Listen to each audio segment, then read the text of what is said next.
मिक्सरच्या भांड्याला हातही न लावता मशरूमची अशी चमचमीत चटपटीत भाजी तुम्हालाही करायची आहे ना? अहो मग वाट कसली पाहताय?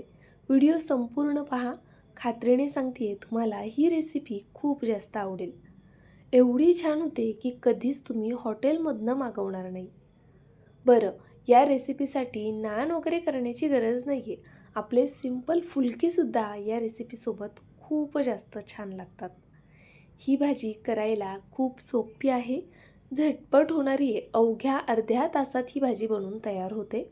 कसलंही वाटत न काढता अतिशय चविष्ट अशी ही भाजी तयार होते. कशी करायची चला लगेच पाहूया. अगदी झटपट रेसिपी मी आज तुमच्यासोबत शेअर करणार आहे, त्यामुळे डायरेक्ट कढईपासून सुरुवात केलेली आहे.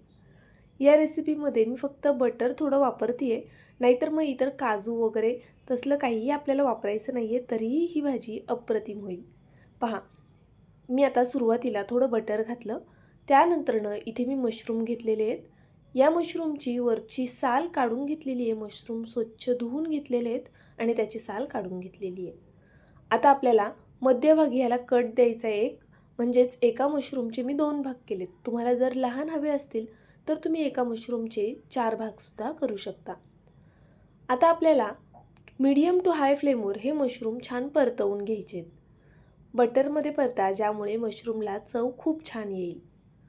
इथे मी थोडीशी मिरेपूड घातलेली आहे, म्हणजे मग मशरूमला स्वतःची एक चव नसते, त्याला छान असं एक टेस्ट येईल. आणि थोडंसं मीठसुद्धा आपल्याला आत्ताच घालून घ्यायचे. पहा, आता मी हे जवळपास 1 ते 1.5 मिनटं फक्त परतवून घेणार आहे. खूप वेळ परतायचं नाही आहे. मीडियम टू हाय फ्लेमवर सतत हलवत 1-1.5 मिनटं फक्त हे मशरूम आपल्याला परतवून घ्यायचे आहेत. हे हलकेसे मऊ व्हायला लागले ना की लगेचच आपण काढून घेणार आहोत. पहा, मशरूम आता हलकेसे मऊ झालेले आहेत, पाहू शकता तुम्ही. ह्याला खूप बारीक होईपर्यंत ठेवायचं नाही आहे. या स्टेजला मी हे संपूर्ण मशरूम आता काढून घेते आहे. कदाचित यापूर्वी तुम्ही मशरूमची भाजी बऱ्याचदा केली असेल, पण खात्रीने सांगते मी, या पद्धतीने केली नसेल. प्रत्येक साहित्य आणि प्रत्येक स्टेप व्यवस्थित फॉलो करा. तुमची रेसिपी ही अशीच अतिशय चविष्ट होईल. कधीच तुम्ही हॉटेलमधनं ही रेसिपी आणणार नाही. आता पहा, कढईमध्ये इथे मी 1.5 पळी इतपत तेल घातलं. त्यानंतरनं थोडंसं आपल्याला बटर घालायचे. तर आता आपण काही खडे मसाले ॲड करूया. सगळ्यात आधी मी इथे लवंग घालून घेतलं. एक 3 लवंग घातलेले. त्यानंतरनं चक्री फूल घालायचे आपल्याला आणि दालचिनी घालायची. सोबतच तमालपत्र इथे मी घालून घेतले. आता आपण हे सर्व छान असं परतवून घेऊया. बघा, खडे मसाले घालताना खूप जास्त प्रमाणात घालू नका, नाहीतर मग भाजी झणका मारू शकते. असं थोडं थोडंच सगळं घालून घ्यायचे. लसूण मात्र भरपूर घालायचा. इथे मी लसूण छान असा ठेचून बारीक चिरून घातला. तेलामध्ये लसूण घातला की पुन्हा एक अर्धा मिनटं हे फक्त परतवून घेऊया. त्यानंतरनं थोडंसं अद्रकसुद्धा आपण यामध्ये ॲड करूया. अद्रक मी किसून घेतले. तुम्ही अद्रक लसूण मिक्सरला वाटून घेतलं तरी चालेल, पण ठेचून घेतलेला लसूण ना जास्त छान लागतो. आता यामध्ये मी थोडीशी कोथिंबीर घातली आणि कांदा घातला. कांदा छान ट्रान्सपरंट होईपर्यंत आपण परतवून घेणार आहोत. गॅसची फ्लेम मीडियम आहे. मीडियम फ्लेमवरच आपल्याला संपूर्ण प्रोसेस करून घ्यायची आहे. कांदा लवकर मऊ व्हावा यासाठी मी अगदी थोडंसं मीठ घालून घेतले. पहा, मीठ घालताना एक गोष्ट लक्षात घ्यायची की आपण कधी मीठ वापरले आणि किती प्रमाणात वापरले, त्या पद्धतीने तुम्हाला भाजीमध्ये नंतर मीठ वापरायचे. आता मी इथे टोमॅटो घालून घेते. कांदा आपला छान असा मऊ झालेला आहे, ट्रान्सपरंट झालेला आहे. आता यामध्ये टोमॅटो घालायचा आणि हे सर्व छान असं परतवून घ्यायचं. तर पहा, गॅसची फ्लेम मीडियम आहे. मीडियम फ्लेमवरच मी हे सर्व छान असं परतवून घेतलं. आता टोमॅटो छान शिजला गेलेला आहे. अगदी व्यवस्थित टोमॅटो शिजला गेला की मग सुके मसाले ॲड करायचे. सगळ्यात आधी मी हळद घालून घेतली. त्यानंतरनं तुमच्याकडे जो कोणता गरम मसाला असेल तो गरम मसाला घालून घ्या. सोबतच लाल तिखट तुमच्या आवडीनुसार घालायचं. 1 चमचाभर बेडगी मिरची पावडर घालायची.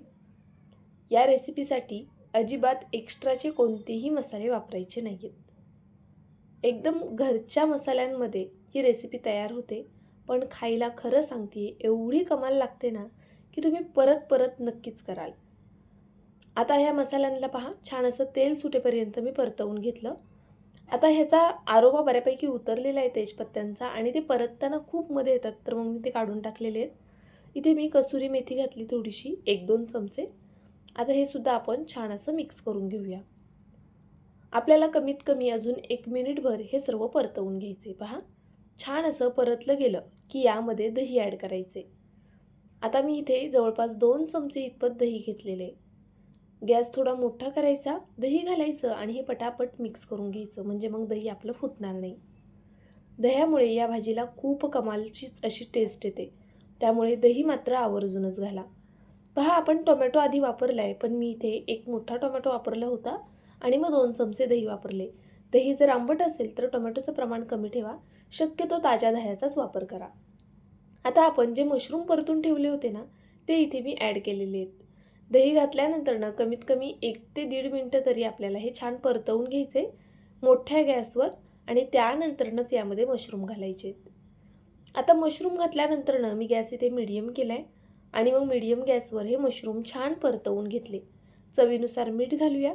सुरुवातीला मशरूममध्ये सुद्धा मीठ घातलेलं आणि कांदा परतताना सुद्धा मीठ घातलं होतं, तर त्यानुसारच इथे आपल्याला मिठाचं प्रमाण आता कमी जास्त करायचे.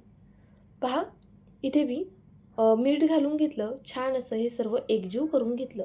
किती मस्त आणि चमचमीत दिसतात ते ना आपले मशरूम जवळपास 50% आपण आधीच शिजवून घेतलेले आहेत. आता एक छान अशी वाफ देऊन घेऊया, म्हणजे संपूर्ण मसाल्यांचा आरोमा मशरूममध्ये उतरेल आणि मशरूमसुद्धा पूर्णपणे शिजले जातील. पहा, दह्यामुळे याला थोडंसं पाणी सुटलेलं आहे, ज्यामुळे आपल्याला मस्त अशी ग्रेव्ही मिळणार आहे. पाहू शकता तुम्ही. आता मी हे सर्व छान असं एकजीव करून घेतलं, मस्त असं मिक्स करून घेते. पहा, किती चमचमीत आणि चटपटीत आपली भाजी दिसतीये ना. यावरती आता आपण भरपूर अशी कोथिंबीर घालूया. कोथिंबीर घातल्यानंतरनं मी हे छान असं मिक्स करून घेणार आहे. कोथिंबीर घातल्यावरती आपल्याला गॅस बारीक करायचा आहे किंवा मग बंद करून टाकलात तरी चालेल. पहा, मस्त आणि चटपटीत चमचमीत अशी आपली ही भाजी तयार झाली. आता मी ही फुलक्यांसोबत घेणार आहे. इथे मी फुलके करून घेतलेले आहेत आणि फुलक्यांनासुद्धा मी बटर लावणार आहे. खरं तर बटरमुळे ना या भाजीला खूप छान चव येते आणि सोबत असे बटर लावलेले जर फुलके असतील ना तर अजूनच कमाल.